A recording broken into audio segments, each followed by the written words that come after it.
संतांचे पाय धरावे संतांचे पाय हरी मागे पाय धरावे संतांचे पाय धरावे संतांचे पाय हरी प्राप्ती पाय धरावे संतांचे पाय धरावे संतांचे पाय धरावे संतांचे पाय हरी प्राप्ती पाय धरावे संतांचे पाय धरावे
संतांचे पाय धरावे संतांचे पाय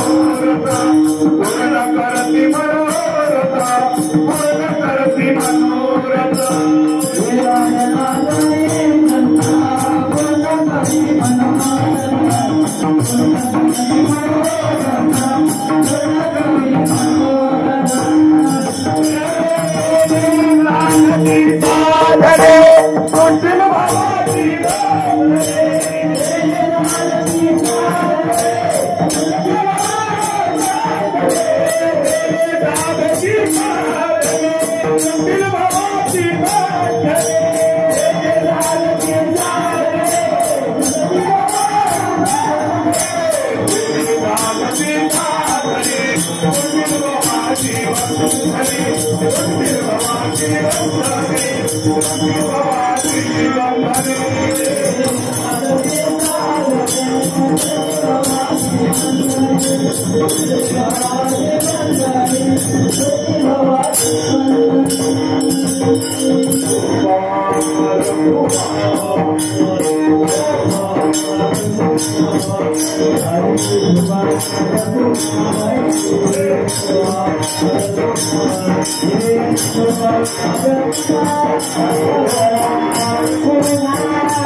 तुटतील भवाची बंधने तिने साधती साधने तुटतील भवाची बंधने संत विना प्राप्ती नाही ऐसी वेद देते ग्वाही तेने साधती साधने तुटतील भवाची बंधने एका जनार्दनी संत पूर्ण करती मनोरथ तेने साधती साधने तुटतील भवाची बंधने विठ्ठल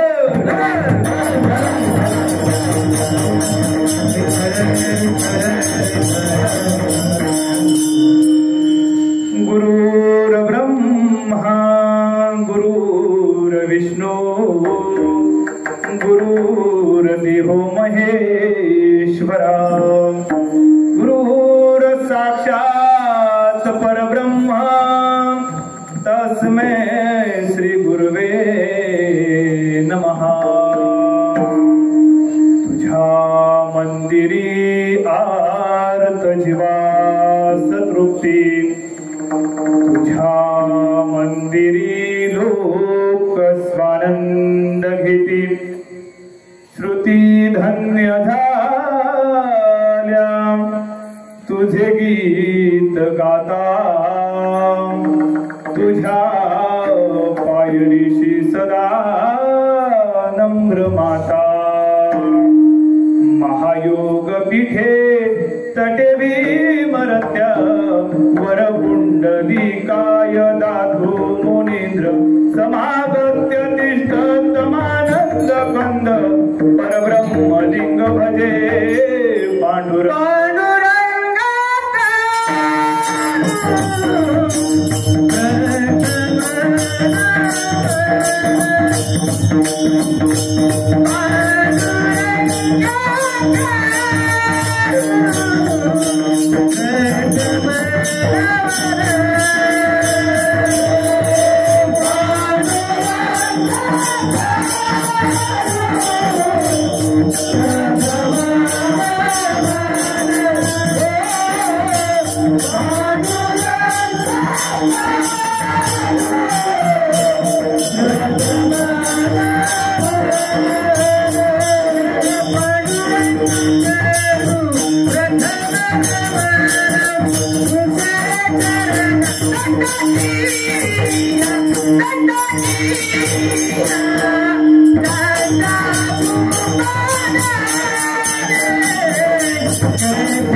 त्यांच्या कृपादाने कथेचा विस्तारू बाबाचे सद्गुरूचा शतुका अलंकापुरी पुण्यभूमी पवित्र तिथे नांदतो ज्ञान राजा सुपात्र तया आठविता महापुण्यराशी नमस्कार माझा श्री सद्गुरु ज्ञानेश्वरा ओम नमो ज्ञानेश्वरा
ज्ञानेश्वरा करुणा करा दयाला तुमचा अनुग्रह झालो पावन झालो चराचरी नदी दिव्य गोदा तटीचा निवासी सदा प्रिय जो सज्जना वैष्णवांसी श्रुती धन्य झाल्या तुझे गीत गाता नमस्कार माझा सद्गुरु एकनाथा शरण शरण एकनाथा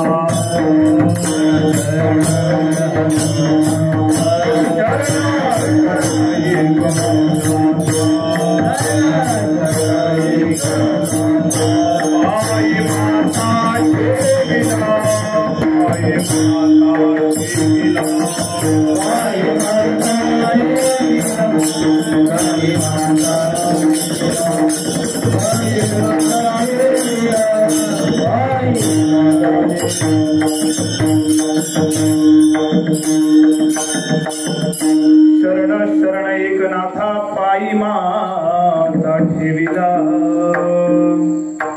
हरिप्राप्तीसी उपाय ठरावे संतांचे ते पाय तेने साधती साधने तुटतील भवाची बंधने संत विना प्राप्ती नाही ऐसी वेद देते ग्वाही तेने साधती साधने तुटती भवाची बंधने एका जनार्दनी संत पूर्ण करती मनोरथ तेने साधती साधने तुटतील भवाची बंधने अखिल कोट ब्रह्मांड नायक आकार करुणा पंढरीचे पांडुरंग राया पांडुरंगाचे प्रेम भंडार श्री संत नामदेव महाराज जाळोनी संसार बैसला अंगणी असे संसार जाळून ज्याने अखंड परमेश्वर प्राप्तीसाठी आपलं संपूर्ण प्रपंच पणाला लावलं असे देहूगावचे निवासी जगद्गुरु तुकोबाराय आणि या वारकरी संप्रदायामध्ये ज्यांना शांती ब्रह्म म्हटलं जातं ह्या जगतात ज्याने शांतीचा मार्ग शिकवला असे पैठण गावचे निवासी शांती ब्रह्म एकनाथ महाराज यांचा 4 चरणाचा भंग आजच्या सेवेकरिता निवडलेला विठ्ठल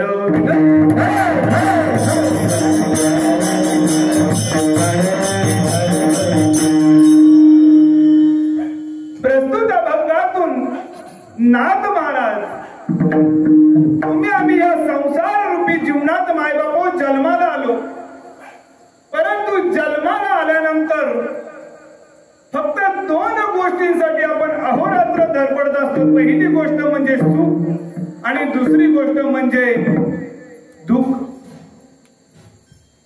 परंतु कधी न प्राप्त होणारे गोष्ट म्हणजे सुख आहे मायबापू आणि नेहमी आपल्या वाट्याला येत असतं परंतु त्या दुःखातून आपलं सुख शोधायचं हे आपलं परम कर्तव्य आहे परंतु ह्या भूतलावरती ह्या मृत्यू लोकामध्ये आपण जन्माला आलो परंतु जन्माला आल्यानंतर देव प्राप्त व्हावा ही अपेक्षा प्रत्येकाच्या मनात आहे इथे बसलेल्यांपैकी असा कोणी नाही की मला देव भेटू नये असं म्हणणारा इथे कोणी नाही आणि जन्माला सुद्धा मायबापू आलेला नाही प्रत्येकाला असं वाटतं की देव आम्हाला प्राप्त व्हावा परंतु त्या देवापर्यंत पोचण्याचा मार्ग नाथ महाराज साधा आणि सोपा सांगतायत जर तुम्हाला परमेश्वर प्राप्ती करायची असेल तर त्या प्रथम संतांना शरण जा हरी प्राप्तीसी उपाय धरावे संतांचे पाय जर तुम्हाला परमेश्वर प्राप्ती हवी असेल तर त्या संतांना शरण जा त्या संतांना शरण गेल्यानंतर काय होणार आहे तेने साधती साधने तुटतील भवाची बंधने या संसार रूपी जीवनामध्ये जे तुम्हाला साध्य करायचं आहे ते तुम्ही साध्य कराल आणि जे भावाची बंधन आहेत ती भावाची बंधने तुटतील कधी तर त्या संतांना शरण गेल्यानंतर. नाथ महाराज अभंगाच्या 3ऱ्या चरणामध्ये सांगतात, संत विना प्राप्ती नाही. अहो कितीही आपण ह्या मृत्यू लोकांमध्ये पैसेवाले झालो, धनवान झालो, मायबाप श्रीमंत झालो, परंतु जर भगवंतापर्यंत आपल्याला जर पोहोचायचं असेल तर संत विना प्राप्ती नाही असं कोण म्हणतंय? संत विना प्राप्ती नाही ऐसी वेद देते ग्वाही. अहो वेद शास्त्र पुराण सुद्धा सांगतात की संत विना प्राप्ती नाही ऐसी वेद देते ग्वाही. आणि शेवटच्या चरणामध्ये नाथ महाराज सांगतात, जर तुमचे सकळ मनोरथ जर तुम्हाला पूर्ण करायचे असतील तर एका जनार्दनी संत पूर्ण करती मनोरथ. कोण मनोरथ आपलं पूर्ण करणार आहे? तर संत आपले सकळ मनोरथ पूर्ण करणार आहेत. हा अभंगाचा थोडक्यात भावार्थ. विठ्ठल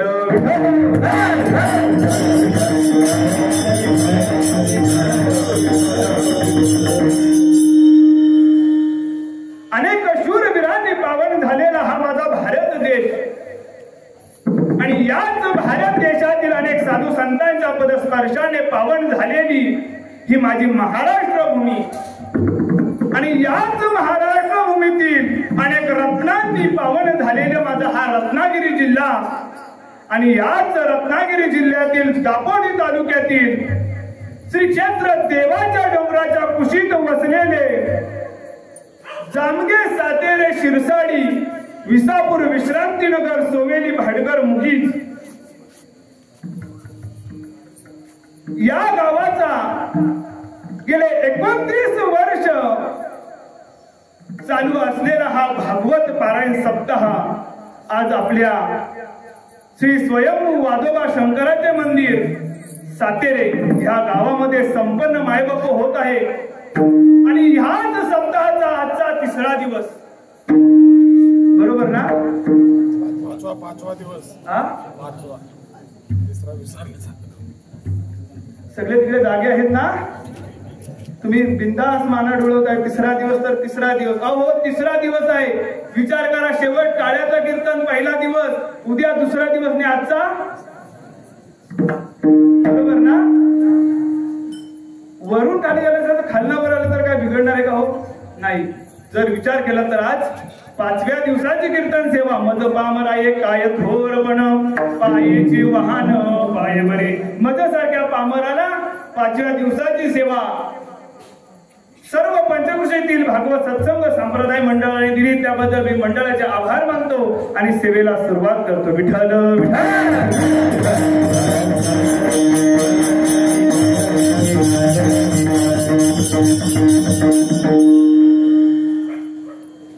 प्रस्तुत अभंगातून नाथ महाराज देवाजवळ पोहोचण्याचा मार्ग सरळ आणि साधा आणि सोप्या भाषेत सांगतायत मायबाप. परंतु भगवंतापर्यंत आपल्याला पोहोचायचे ते नाथ महाराज सांगतात ते सकळ मनोरथ आपलं पूर्ण करणार आहेत. कोण करणार आहे?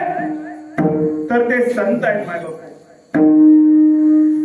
वेद शास्त्र पुराणामध्ये संतांचा महिमा एवढ्या उंच शब्दात मांडलेला आहे की त्याचं वर्णन किती 2 तास काय.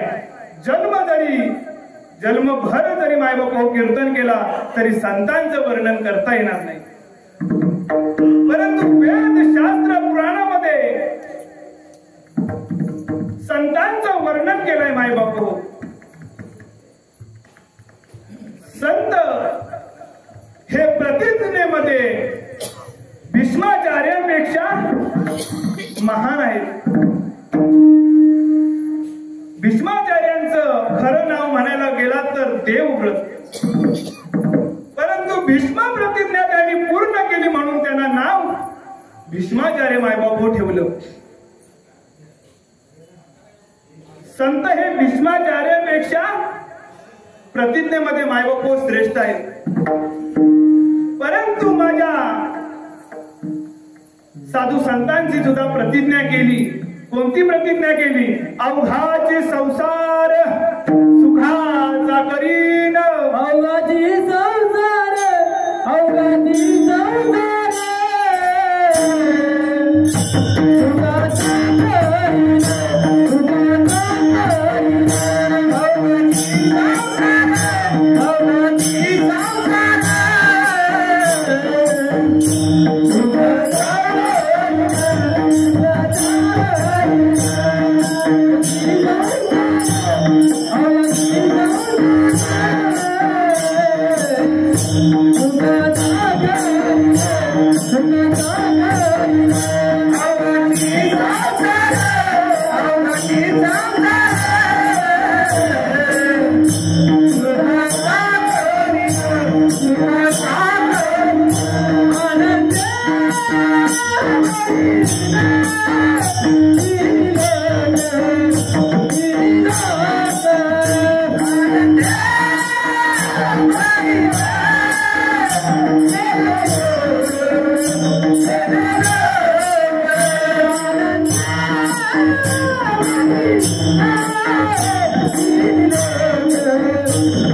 माऊली महावैष्णव ज्ञानोबरायांची मायबापू प्रतिज्ञा आहे काय?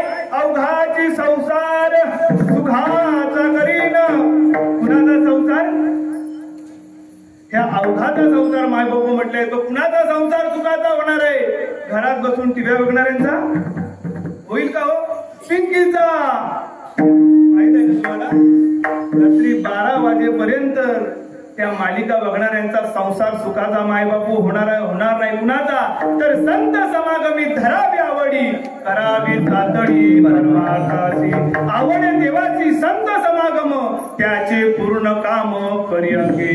भगवंताला संतांचा समागम आवडतो. घरात बसून टीव्या बघणं मायबापू सोपं आहे. ह्या संसार रूपी जीवनात जर तुम्हाला तरायचं असेल तर सिरियली मालिका बघून उपयोग नाही. गेले 5 दिवस, आज 5वा दिवस आहे.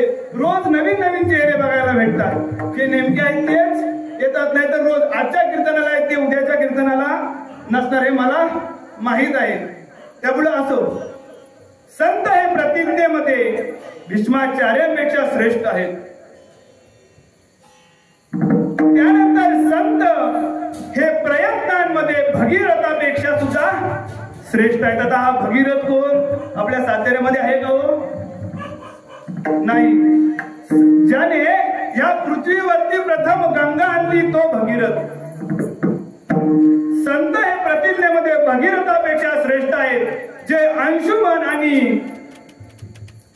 दीपक घेण्याचे जमलं नाही ते भगीरथाने मायबापू केलं. परंतु संत सुद्धा त्या प्रयत्नांमध्ये भगीरथापेक्षा श्रेष्ठ आहेत. कारण की संतांनी ही जी ज्ञानगंगा आहे ती मायबापू घरोघरी पोहोचवली. आदिनाथ गुरु सकळ सिद्धांत मच्छिंद्रतायाचा मुख्य शिष्य. मच्छिंद्राने बोध गोरक्षाची केला. गोरक्ष वडला गहिण प्रती, गहिणे प्रसादे निवृत्ती दातारे ज्ञान देवा सार रुजविले. मायबापू संतांनी ही ज्ञानगंगा प्रत्येकाच्या घरोघरी पोहोचवली. संत हे बळीवंतापेक्षा श्रेष्ठ आहेत मायबापू. त्यानंतर संत हे सूर्यापेक्षा तेजस्वी आहेत. कारण सूर्य सकाळी उगवला की तो कधी दुपारी, मी काय बोलतो समजतं का मला? सूर्य सकाळी उगवला की तो सायंकाळी मावळतो. परंतु माझे संत हे कधीही न मावळणारी मायबापू गोष्ट आहे. सूर्य हा तापहीन आहे. दुपारच्या प्रहरीचा आपण बघायला गेलो तर त्या सूर्याच्या किरणाने आपल्याला उभं राहत नाही. परंतु माझे संत हे कधीही तापहीन नाही. संत हे चंद्रासारखे शीतळ आहेत. संत हे शांतीचे सागर आहेत. म्हणून माझ्या नाथ महाराजांना शांती ब्रह्म मायबापू म्हटलं जातं. चंद्र हा कधीतरी पूर्ण असतो. कधी असतो? अमावस्येला चंद्र आता उद्याचा दिवस परवा पौर्णिमा आहे. पौर्णिमेला चंद्र पूर्ण असतो. परंतु माझे साधू संत नेहमीच पूर्ण असतात. ह्या साधू संतांना देता येतील. म्हणून आपल्या आयुष्यातील जर आपल्याला भगवंत प्राप्त करायचा असेल तर साधू संत ही एकमेव गोष्ट ह्या भूतळावरती, ह्या कलियुगामध्ये, ह्या मृत्यूलोकामध्ये आपल्याकडे आहे. परंतु गेले 29 वर्ष झाली आपल्या ह्या पंचकृषीमध्ये भागवत ग्रंथ पारायण सप्ताह चालू आहे. अनेक जे आपले गुरुवर्य समान असणारी बरीच मंडळी मार्ग दावूनी गेले आधी ज्याने मार्ग दावून गेले आज त्यांची ही परंपरा पुढे चालू आहे.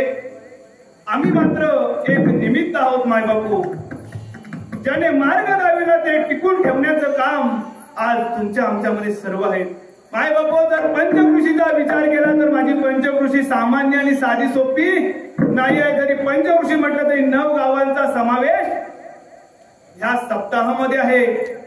नवे तर एकूण 11 कीर्तनकार माझ्या पंचकृषीमध्ये आहेत. मायबापू माझ्या पंचकृषीमध्ये किती कीर्तनकार आहेत? 11 कीर्तनकार आहेत आणि दिवस फक्त 7 आहेत. पण मी माझं परम भाग्य समजतो. सर्व गुरुवर्य समान असणाऱ्या माझ्या सर्व कीर्तनकाराने सांगितलं की सेवा जे नवीन कीर्तनकार आहेत त्यांना द्या. आजकाल कोण गादी सोडाय मागत नाही.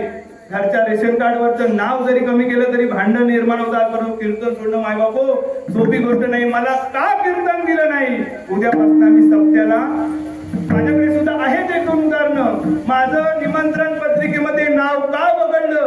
मी सप्त्याला येणार नाही. कोण विचारतो तुमच्या नावाला? एकदा ह्या देहातून जीव गेला की मायबापू लोक बोलतात बॉडी बाहेर काढावं. एका क्षणाचाही त्या नावामध्ये तर्हें नाही. परंतु लोक बोलतात. एकूण किती कीर्तनकार आहेत आपल्या पंचकृषीमध्ये? 11 मायबापू या पंचकृषीमध्ये आपल्या कीर्तनकार आहेत. नवे तर 12 मृदुंगाचार्य आहेत.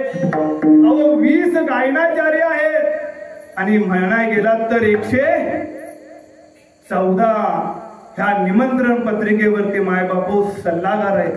किती?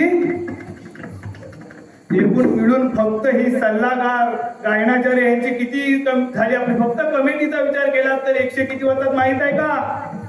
157. फक्त ह्या भावकीतली ही गावकी सोडून द्या. फक्त माझ्या भावकीतली 157 लोक ह्या माझ्या पंचकृषीमध्ये सर्व गायनाचार्य मृदुंगाचार्य मायबापा एवढी माझी पंचकृषी मोठी आहे. याचा सार्थ अभिमान मला आहे मायबापू. हसण्याचा विषय नाही मायबापू. हो असो प्रत्येकाने अभिमानाने सांगा. काय सांगायला? 11 कीर्तनकार आहेत. कुठलीही पंचकृषी फिरून या तालुक्यात 3 तालुक्यामध्ये 11 कीर्तनकार 20 गायनाचार्य आणि 12 मृदुंगाचार्य तुम्हाला शोधून सापडणार नाही. परंतु 29 वर्ष चालत आलेला हा भागवत सप्ताह श्री नाथ महाराजांचा भागवत सप्ताह आज आपल्या साताऱ्यामध्ये एक मागच्या सुद्धा भागवत सप्ताहाचा विचार केला तर मायबापू सातेरेवाल्यांना कधी सप्ताह मागून घ्यावा लागत नाही. ही सातेरेवाल्यांची परंपरा आहे. मायबापू तुम्ही भाग्यवंत आहात. तुम्हाला कधीही सप्ताह मागून घेवत नाही. आयता आला देव आयता तुमच्या दारात येतोय. मागच्या वेळेचा विचार करा. विठ्ठल रुक्माई मंदिरामध्ये कोण सप्ताह घ्यायला तयार नव्हता. सातेरेवाल्यांनी मोठं मन केलं आणि विठ्ठल रुक्माई मंदिरामध्ये सप्ताह झाला. 2 दिवसापूर्वी सप्ताह प्रारंभ होणार. 3ऱ्या दिवसाला समजते सातेरे जामखेडून सप्ताह कॅन्सल झाला आणि सातेरे वाधोबा मंदिरामध्ये आलाय. आयता तुमच्या घरात देव येतोय. परंतु देव कळणार कधी? घरात टीव्या बघून मायबापू देव कळणार नाही. तुम्ही इथे आलात ना, तुमचं नक्की या संसार रूपी जीवनामध्ये तुमचा उद्धार झाल्याशिवाय राहणार नाही. ही ताकद या भागवतामध्ये आहे मायबापू. जे ज्ञान ब्रह्मदेवाकडून नारदांना प्राप्त झालं. नारदांनी ते शुकांना दिलं आणि शुकांकडून ते प्रथमता ह्या भूतळावरती परीक्षित राजाला ते मायबापू श्रवण करायला मिळाले. आणि त्याच परीक्षित राजाला ह्या भूतळावरती श्रवण करायला मिळालं. आणि आज आपल्या या आपण पंचकृतीमध्ये हा भागवत सप्ताहाचा आपल्या प्रवचन वाचन सप्ताह चालू आहे. परंतु ह्या ग्रंथामध्ये एकूण अध्याय किती आहे तो?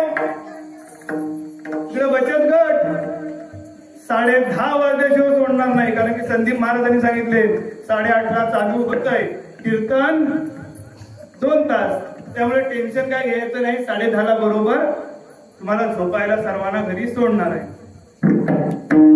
नाथ महाराजांच्या ग्रंथामध्ये एकूण 31 अध्याय आहेत. जे व्यासांनी 43 श्लोकाचे 12 स्कंद तयार केले, त्या 12व्या स्कंदावरची, त्या 12व्या स्कंदामधील 11व्या स्कंदावरती टीकात्मक वर्णन माझ्या नाथ महाराजांनी केलं आणि त्याच ग्रंथाला श्री भागवत ग्रंथ नाव दिलं. श्री एकनाथी भागवत असं नाव दिलं. माय बापू, ह्या ग्रंथामध्ये 31 अध्याय आहेत. नवे तर 1336 श्लोक आहेत आणि 18,110 ओव्या आहेत. माय बापू, एवढा सर्वसामान्यापर्यंत पोहोचवण्याचं काम माझ्या नाथ महाराजांनी केलं आणि तेच नाथ महाराज संतांच्या माध्यमातून भगवंतापर्यंत पोहोचण्याचा सरळ आणि साधा सोपा मार्ग आपल्याला सांगतायत. असेच एक दिवस नारद महर्षीने देवाला विचारावं, देवा आम्हाला एक साधा आणि सोपं सुखाचा मार्ग तुम्ही सांगा, त्या भगवंतापर्यंत पोहोचण्याचा मार्ग सांगा. कोण विचारताय? नारद महर्षी सांगताय की नेमकं संतांची संगत करून आम्हाला कोणता लाभ होणार आहे हे तेवढं देवा तुम्ही सांगा. भगवंताने नारदांना विचारलं, अहो नारदा, तुम्हाला संत संगतीचं महत्व जाणायचं आहे ना? संतांच्या सोबत संतांच्या संगतीने फायदा काय होतो हे तुम्हाला जर जाणून घ्यायचं असेल ना, तर तुम्ही एक काम करा. पावसाचे दिवस आहेत, ह्या मृत्यू लोकांमध्ये जा आणि त्या नाळ्यात जन्माला आलेल्या त्या किड्याला विचारा की संत संगतीने कोणता लाभ होतो. भगवंताचं नारद महर्षी ऐकतात आणि तसेच ताबडतोब ह्या मृत्यू लोकांमध्ये येतात. मृत्यू लोकांमध्ये आल्यानंतर त्या गटाराच्या ठिकाणी येतात. गटाराच्या ठिकाणी आल्यानंतर त्या किड्याला विचारतात, अरे हे किड्या, संत संगतीने कोणता लाभ होतो हे तुम्हाला सांगशील का? त्यावेळेस ज्या वेळेस नारद महर्षी त्या किड्याला विचारतात, त्याच क्षणी तो किडा मायबाप मृत्यू पावतो. तसेच नारद महर्षी देवाकडे जातात. ते देवाला सांगतात, अहो देवा, ज्या किड्याला मी विचारलं की संत संगतीने कोणता लाभ होतो, तर तो किडा त्या क्षणी मृत्यू पावला. भगवंत बोलू लागले, ठीक आहे, एक काम कर, या 8 दिवसामध्ये त्या कुंपणावरती मृत्यू लोकांमध्ये एक सरडा जन्माला येणार आहे, त्या सरड्याला तू जाऊन विचार. 8 दिवसानंतर नारद महर्षी पुन्हा मृत्यू लोकांमध्ये आले. मृत्यू लोकांमध्ये आल्यानंतर त्या कुंपणावरती असणाऱ्या सरड्याला नारद महर्षीने विचारलं, ए सरड्या, अरे या मृत्यू लोकांमध्ये संत संगतीने कोणता लाभ होणार आहे हे तुम्हाला सांगशील का? ज्या वेळेस हे नारदाने त्या सरड्याला विचारलं, त्या क्षणी तो सरडा सुद्धा मायबाप मृत्यू पावला. तसेच नारद महर्षी पुन्हा देवाकडे गेले. झालेला प्रकार पुन्हा देवाला सांगितला. देव म्हटले, ठीक आहे, तू एक काम कर, 15 दिवसानंतर त्या बोरीच्या माळावरती, त्या झाडावरती एक पोपट जन्माला येणार आहे, त्या पोपटाला तू जाऊन विचार. नारद महर्षी पुन्हा 15 दिवसांनी ह्या मृत्यू लोकांमध्ये आले आणि त्या झाडावरती जन्माला आलेल्या त्या पोपटाला विचारलं, अरे हे पोपटा, अरे संत संगतीने कोणता लाभ होतो हे तुम्हाला सांगशील का? ज्या वेळेस त्या पोपटाला विचारलं, त्या क्षणी त्या पोपटाने सुद्धा आपला प्राण सोडला. पुन्हा नारद महर्षी देवाकडे गेले आणि पुन्हा देवाला सांगू लागले, अरे देवा, एक नव्हे 2 वेळेस 3 वेळेस प्रकार घडला, तरी ज्याला मी विचारतोय तो त्या क्षणी मृत्यू पावतोय. देवाने सांगितलं, नारद महर्षी एक काम करा, 1 महिन्यानंतर त्या मृत्यू लोकामध्ये जे चौगुले महाराज आपले आहेत त्यांच्या गोठ्यामध्ये वासरू जन्माला येणार आहे. कोण सांगतोय? भगवंत सांगतोय. कुणाचं? चौगुले महाराजांचं. की त्यांच्या गोठ्यामध्ये वासरू जन्माला येणार आहे. त्या वासराला जाऊन विचार. 1 महिना गेला आणि 1 महिन्यानंतर नारद महर्षी पुन्हा त्या गोठ्यामध्ये आले आणि गोठ्यामध्ये जन्माला आलेल्या वासराला विचारलं, हे वासरा, अरे संत संगतीने कोणता लाभ होतो हे तुम्हाला सांगशील का? त्या क्षणी त्या वासराने सुद्धा मायबाप हो जीव सोडला. नारद महर्षी त्या क्षणी पुन्हा भगवंतापर्यंत पोहोचले आणि भगवंताला सांगितले, देवा आजपर्यंत झालं तेवढं ठीक झालं, मला संत संगतीने कोणता लाभ होतो हे काही मला जाणून घ्यायचं नाही. कारण 1 नव्हे 2 नव्हे 3 नव्हे तब्बल 4 जणांचा जीव मी विचारला नाही गेला. शेवटी साक्षात ह्या जगाचा मालक नारद महर्षीला सांगितलं, हे बघा नारदा, बरोबर 1 वर्षाने जो राजा आहे त्या राजाला गेले 60 वर्ष झाली त्याला मुलगा होत नाही, परंतु 60 वर्षांनी का होईना त्याला पुत्र प्राप्ती झालेली. त्या मुलाला जाऊन विचार की संत संगतीने कोणता लाभ होतो. नारद महर्षीने देवाला हात जोडले, देवा, अरे काय मला वेळा समजलास काय? अरे राजाच्या राजवाड्यात जाणं सोपं आहे काय? अरे जर मी राजवाड्यात गेलो आणि जर त्या मुलाला विचारलं की संत संगतीने कोणता लाभ होतो आणि त्या क्षणी त्या राजाला 60 वर्षाने झालेला मुलगा जर मृत्यू पावला तर मला पुन्हा या स्वर्ग लोकामध्ये येऊन देतील का? तेव्हा मला तुझं काम जमणार नाही. मला संतांची संगत नाही लाभली तरी चालेल. परंतु भगवंताने सांगितलं, हे बघा नारदा, काहीही तुम्हाला होणार नाही. जर काही झालं तर ती जिम्मेदारी माझी. आता साक्षात देव सांगतोय की तुम्हाला काही होणार नाही. नारदाने 1 वर्षानंतर राजाच्या राजवाड्यात प्रवेश केला. आता नारद मुनी राजाच्या राजवाड्यामध्ये आल्यानंतर त्या राजाने नारद मुनींचं स्वागत केलं, त्यांना बसायला दिलं, नवे नवे तर दूध प्राशन करायला दिलं. आणि इकडे तिकडे कोणाची नजर नाही ना, आपल्याला कोणतर बघत नाही ना.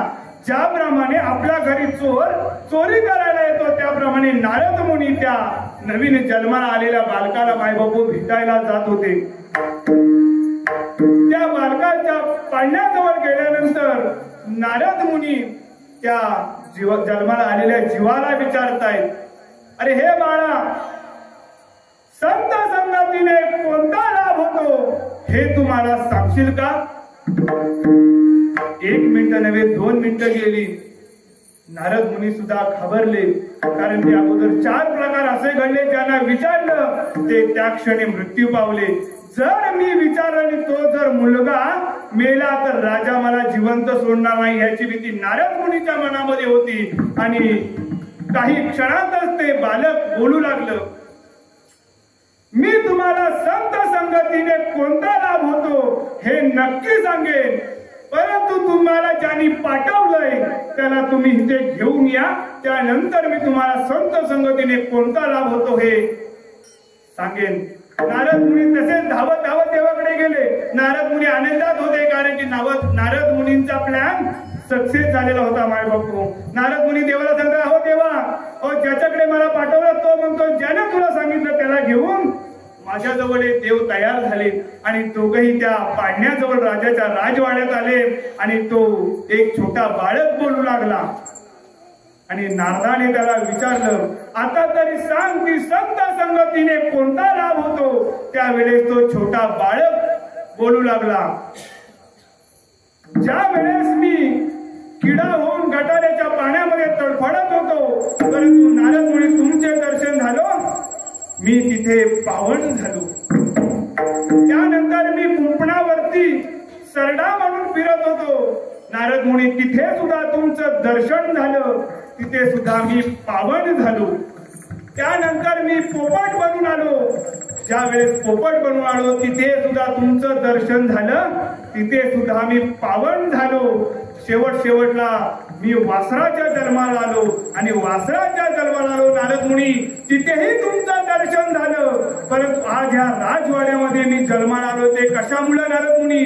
तर अनेक जन्मच्या गटारापासून कुंपणावरून त्या झाडावरून त्या गोठ्यामधून जी माझी कर्माची फळं होती ती कर्माची फळं मी भोगत होतो आणि कर्माची फळं भोगल्यानंतर आज मनुष्यरूपी जीवनामध्ये मी जन्माला आलोय. नवे नवे तर मनुष्यरूपी जन्माला आलो आहे खरा, परंतु आज तुमच्या माध्यमातून मला देव भेटला.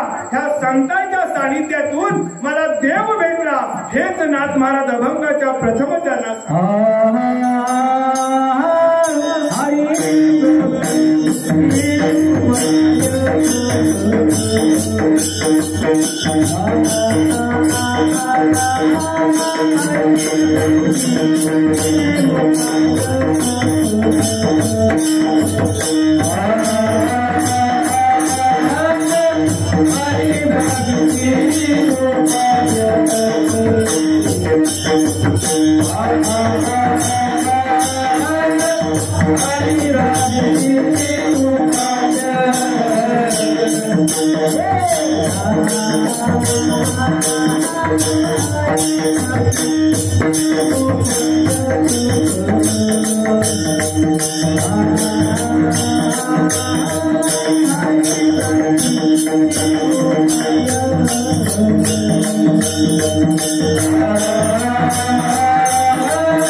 महाराज अभंगाच्या प्रथम चरणामध्ये भगवंतापर्यंत पोहोचण्याचा मार्ग साधा आणि सरळ सांगतात. हरिप्राप्तीसी उपाय धरावे संतांचे ते पाय. जर आपल्याला परमेश्वर प्राप्त व्हायचं असेल तर आपल्याला त्या संतांना शरण गेलं पाहिजे. असंच एका नारद मुनींनी देवाला विचारलं, अहो देवा, ह्या मृत्यू लोकांमध्ये प्रत्येक जण मला देव भेटावा, मला परमेश्वर साध्य व्हावा ह्या गोष्टीने जीवन जगतो, परंतु आजपर्यंत मला सुद्धा समजलं नाही नेमकं तुमचं स्थान तरी आहे कुठे. त्यावेळेस साक्षात भगवंत गीतेमध्ये त्याचं वर्णन करतात. मी तयापाशी पांडवा हर बरोग बसवा जेत नामघोष बरवा करती माझा. आणि तेच नारद मुनींना सांगतात, माझे भक्त गाती जेथे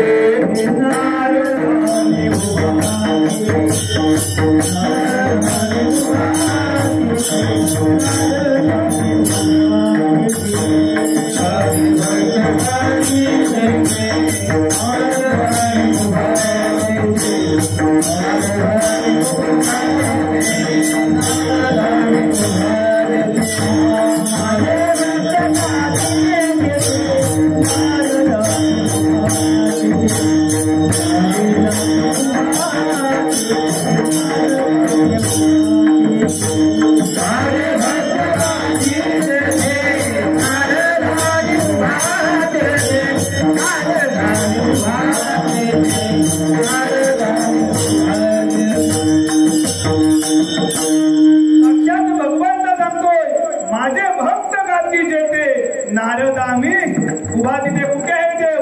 अहो या चराचरामध्ये जिथे माझं भक्त माझं नामस्मरण करतोय त्या प्रत्येक प्रत्येकाच्या जीवामध्ये मी आहे माय बापू, परंतु आपल्याला देव कळाला नाही माय बापू.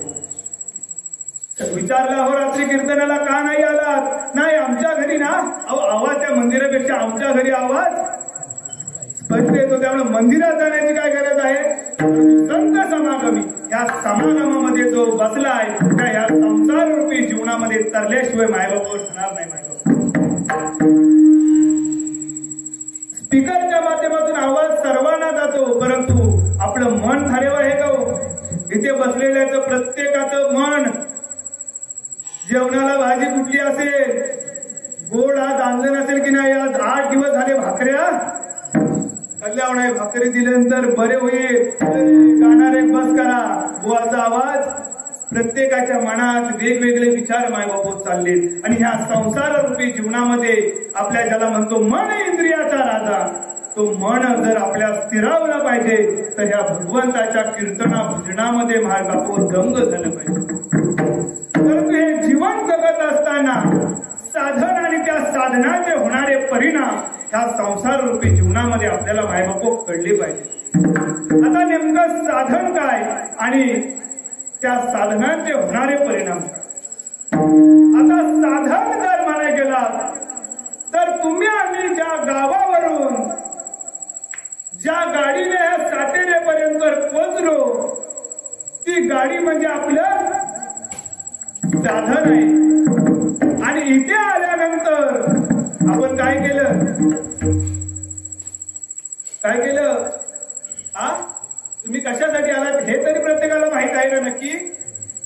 इथे जर आता कीर्तन झाल्या तुम्ही जर गाणी बोलायला सुरुवात केलीत ना, शांत झाली शाडू झाली आता कुणाचं नाव, मंडप मायबापू पुरणार नाही. मंडप पुरेल का? नाही ना पुन्हा पुढच्या वर्षी आपण विचार करू कसला डबल कीर्तन करायचा, शांतेला आणायची नाही कुणाला. परंतु काल महाराजांनी सांगितलं जर आपल्याला धर्म टिकवून ठेवायचा असेल तर धर्माचे पालन करणे पाखंड खंडन हेच आम्हा करणे काम, बीज वाढवा विनाम. या धर्माचं पालन आपल्याला मायबाप करायचे. आज कलियुगामध्ये ह्या नवीन घडामोडी तुम्ही मायबाप तुम्ही आम्ही सर्व पाहताय, परंतु माझा जर धर्म टिकला तर होणाऱ्या गोष्टी सर्व बंद झाल्याशिवाय राहणार नाही. साधन आणि त्या साधनाचे होणारे परिणाम. आता नेमकं साधन म्हणजे काय तर भगवंतापर्यंत पोहोचण्याचं जर साधन म्हणजे म्हणायला गेला तर ते संत म्हणजे साधन आहे. आणि परमेश्वर प्राप्ती झाली तर त्या साधनाचे होणारे परिणाम आहेत. जर आपल्याला संतांना शरण गेलो, संतांना शरण गेल्यानंतर तो भगवंत आपल्याला प्राप्त झाला, परंतु तो भगवंत प्राप्त झाल्यानंतर आपल्याला काय साध्य करायचं आहे हे महाराज अभंगाच्या 2य चरणामध्ये सांगतात.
विश्रांती झाली. कोण निघाला? एक राजाचा मुलगा वनवासाला निघालाय आणि वनवासाला जायचं निघाल्यानंतर संपूर्ण गाव त्याच्यासोबत जातोय. आमचा बुवा घरात ना बाहेर पडला. हा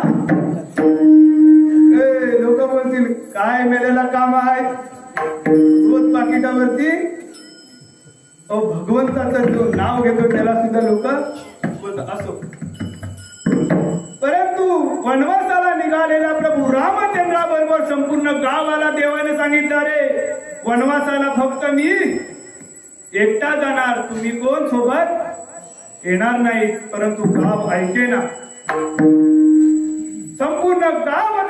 गावात निघालं आणि मध्यरात्र झाल्याच्या नंतर सर्व झोपी गेले.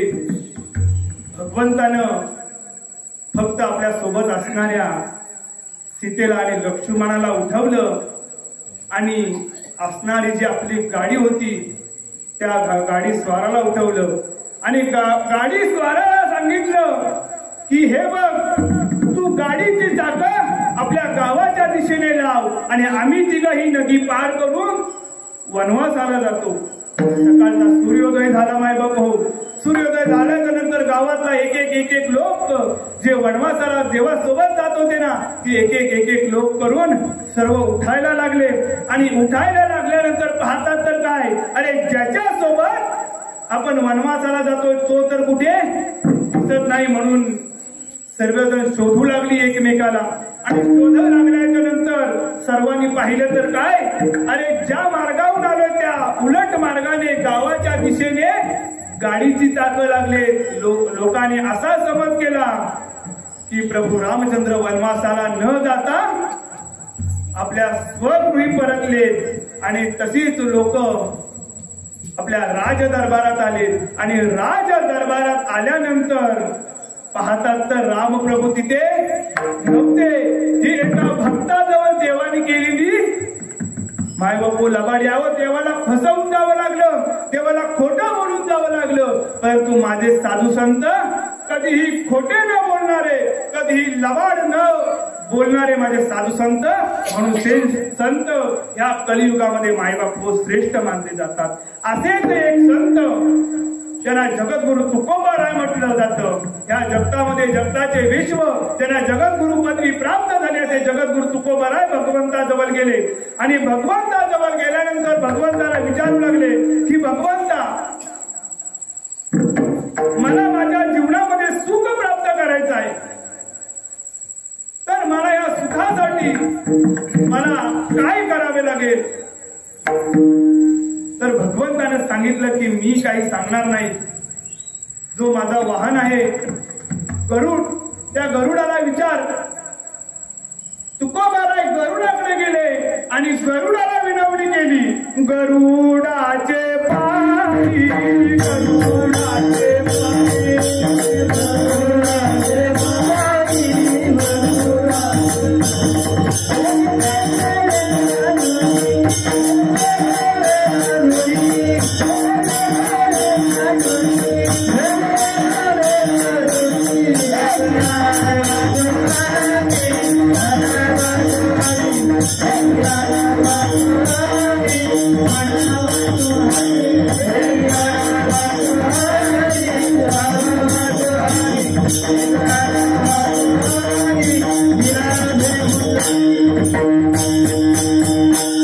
गरुडाला विनंती केली की मला परमेश्वराजवळ पोचायचं आणि सुख प्राप्त करून घ्यायचंय. गरुडानं सांगितलं, मी जरी देवाचा वाहन असलो तरी माझ्या हातात सत्ता नाही. आता सर्व सत्ता कुणाच्या पदरात पडली आहे? 1,500 रुपये हो. व्यक्तीचा प्रवास 50%. हवे आपले टाका पेट्रोल आणि फिरा. अहो, ज्या परमेश्वर प्राप्तीसाठी जर तुम्ही सुख प्राप्त करायसाठी जर माझ्याकडे आला असाल तर माझ्याकडे ते नाही, ते कुणाकडे आहे? अरे त्या भगवंताचे पाय त्या लक्ष्मीच्या हातात आहेत. गरुडाने सांगितलं. तुकाराम महाराज तसेच लक्ष्मीकडे आले आणि लक्ष्मीला विनंती करू लागले की माते, भगवंताचे पाय तुमच्याकडे आहेत, भगवंताचे चरण तुमच्याकडे आहेत. मला परमेश्वर प्राप्त करायचं आहे आणि मला सुख प्राप्त करायचं आहे. त्यावेळेस लक्ष्मीने सांगितलं, हे बघा, फक्त माझ्याकडं भगवंताचे पाय आहेत. पाय लक्ष्मीच्या हाती, तिचे यावे का कुळ? फक्त माझ्याकडे पाय आहेत. बाकीचं जर शरीराचा विचार केला तर भगवंताचं शरीर माझ्याकडे नाही. तर ते शरीर जो संत समागम आहे त्या संत समागमाकडे आहे. तुकोबाराय लक्ष्मीकडून संत समागमाकडे आले आणि संत समागमाला विनंती करू लागले, तुम्ही सनकादिक संत, तुम्ही सनकादिक संत,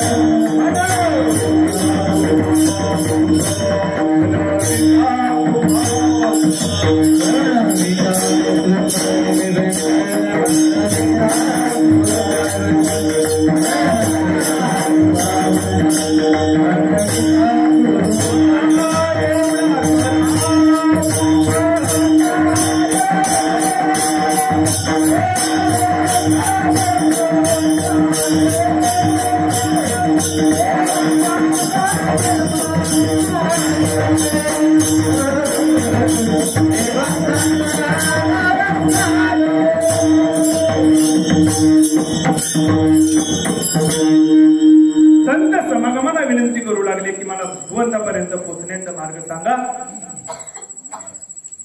संत समागमाने सुद्धा सांगितलं की आम्हाला तेवढा अधिकार नाही, तुम्ही काय करा, जगाचा मालक असणारा श्री शंभो शंकर या कैलासचा पती त्यांना शरण जा.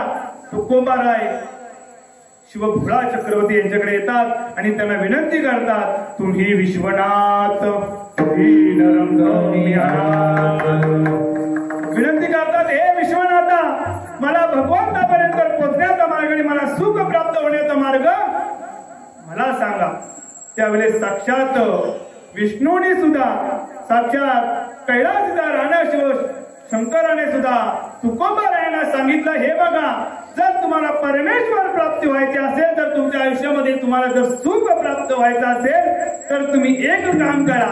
मी ह्या कलियुगामध्ये माझ्या रूपामध्ये मी आळंदीमध्ये अवतार घेतलाय. महाविष्णूचा अवतार,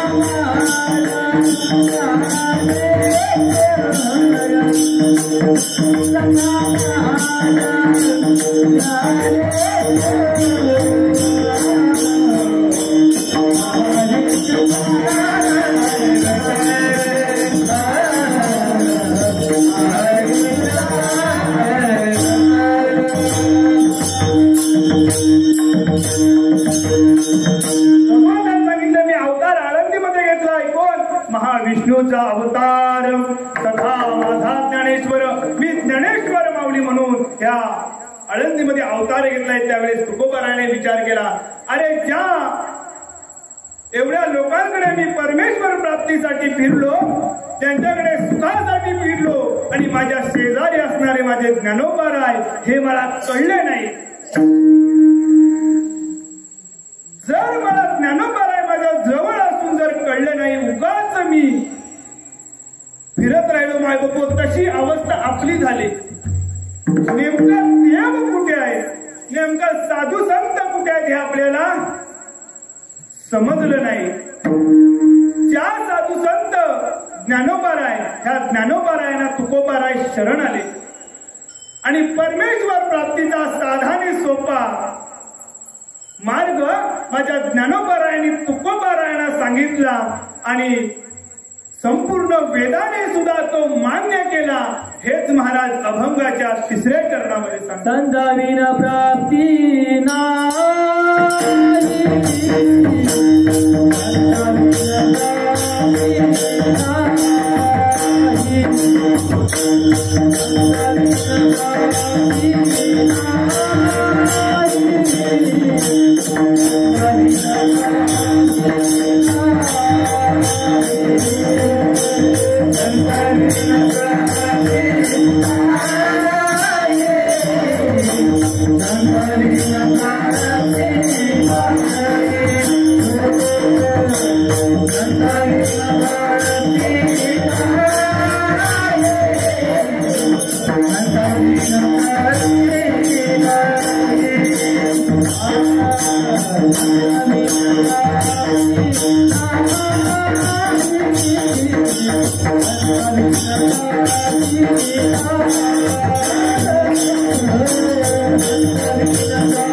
उपस्थित राहो. उद्या मागणं मागायचं आहे काय? ढोरा मुला माणसा संसार धंद्या सुपती दे कशासाठी? अहो नारळात पाणी नसलेला नारळ देवाकडे आणायचा आणि त्या 10 रुपयात काय मागायचं? आज नाही उद्या मनीष महाराज मागणार आहेत. म्हणून जर तुमच्या पदरात तुम्हाला वाटत असेल की पुण्य प्राप्त व्हावं, तुमच्या पदरात काहीतरी पडावं, तर कधी या उद्या ना.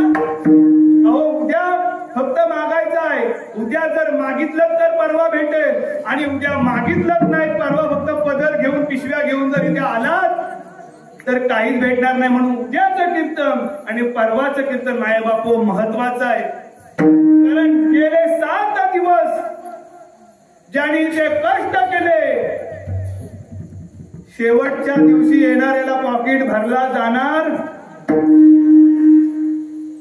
आम्ही हक्काने मागून देणार. जरी मंडळाने मायबापो दिलं नाही तरी ओढून नेल्याशिवाय राहणार नाही. कारण की 7 दिवस आमची हजेरी. आता तुम्ही बोलाल सगळा जिथं तुमचा आहे त्या डेप्युटी पासून तुमचा, तुम्हाला तर तिथं यावंच लागेल. परंतु मायबापो तसं नाही. तुम्ही आम्ही सप्ताह माझा आहे असं प्रत्येक जण ज्या दिवशी बोलेल, सप्ताह किशोर महाराजांचा नव्हे, सप्ताह आमचे गुरुवर्य विश्वनाथ महाराजांचा नव्हे, फक्त इवरेचे रोप लावी येण्याद्वारे त्याचा वेणू गेला. सप्ताह माझा आहे. प्रत्येक जण माझा बरे, माझा मुलगा, माझी बायको, माझी पोरं, माझी गुराट, माझी ढोरं जसं म्हणतो तसं हा सप्ताह कुणाचा आहे? बुवा लोकांचा. ज्यांनी माळा घातले तर आमचे माळकरी तरी येत आहेत कुठे? हा माय बाबू सप्ताह तुमचा आमचा कुणाचा नाही तर प्रत्येकाचा माझा आहे. आणि हा सर्वांचा सप्ताह आहे. भले गणपती सणानिमित्त येतो, परंतु का होईना वर्षातून सर्व पंचकृषी 9 गावं एक ठिकाणी माय बाबू येतात. अहो 300 रुपये किलो असणारा वाटाणा पंक्तीला लोक देत आहेत, परंतु देणाऱ्यानं दिलंय, परंतु खाणारे आहेत कुठे? खाणाऱ्यानं भाकऱ्या चावत नाही, भात तरी त्या लोकांना भात आवडत नाही, ते जात आहेत घरी भाकऱ्या खायला मायबापू देणारे भरपूर देत आहेत परंतु आपण घेणारे कुठेतरी मायबापू कमी पडतंय म्हणून आपले सकल मनोरंज पूर्ण आपल्याला करायचे असतील या संसार रूपी जीवनातले मायबापू नाही जगाच्या कल्याणा संतांच्या विमुक्ती देह अष्टविले परोपकारी या संतांनी या जगाचं कल्याण हीच चाललं आणि तेच संत आपले सकल मनोरथ पूर्ण करणार आहेत कोणते तर आपल्या संसार रूपी जीवनातले मायबापू नाही तर आपले सकल मनोरथ पूर्ण होतील हेच नाथ महाराज अभंगाच्या शेवटच्या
तर ते संत एका जनार्दनी संत पूर्ण करती मनोरथ गेले 1 तास तुम्ही शांत चित्तेने बसला तुम्हाला कोणाला मी त्रास दिला का हो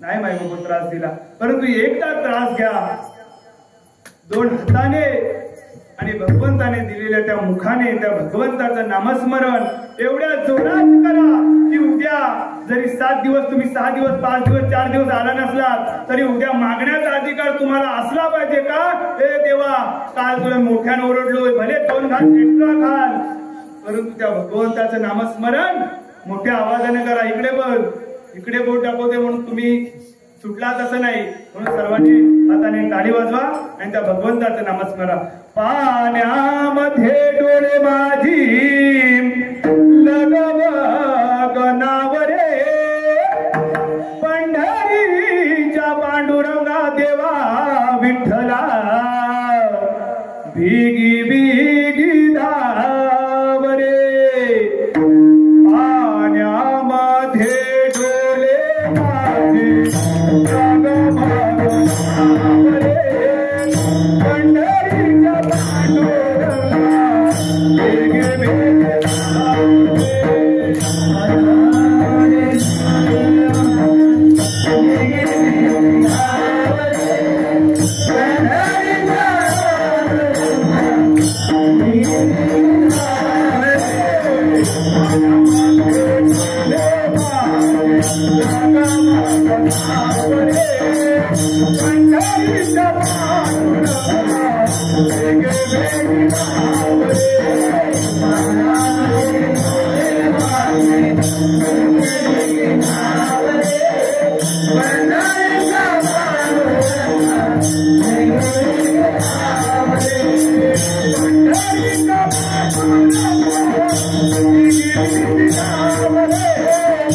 Thank you.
टाळी वाजवणी मुखात नामस्मरण घ्यायचे आणि नाही घेतलं त्यात आमचं काय कमी झालं नाही असं कोण सांगताय तर नाथ महाराज सांगतायत हे जरी नाही जड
नाथ महाराज म्हणतात हे जरी नाही कळालं दुसरा येईल हे जरी नाही कळालं सरते शेवटी भा काळ बांधून येईल सरते शेवटी भा एका जनार्दनी आमचं काय बा जाईल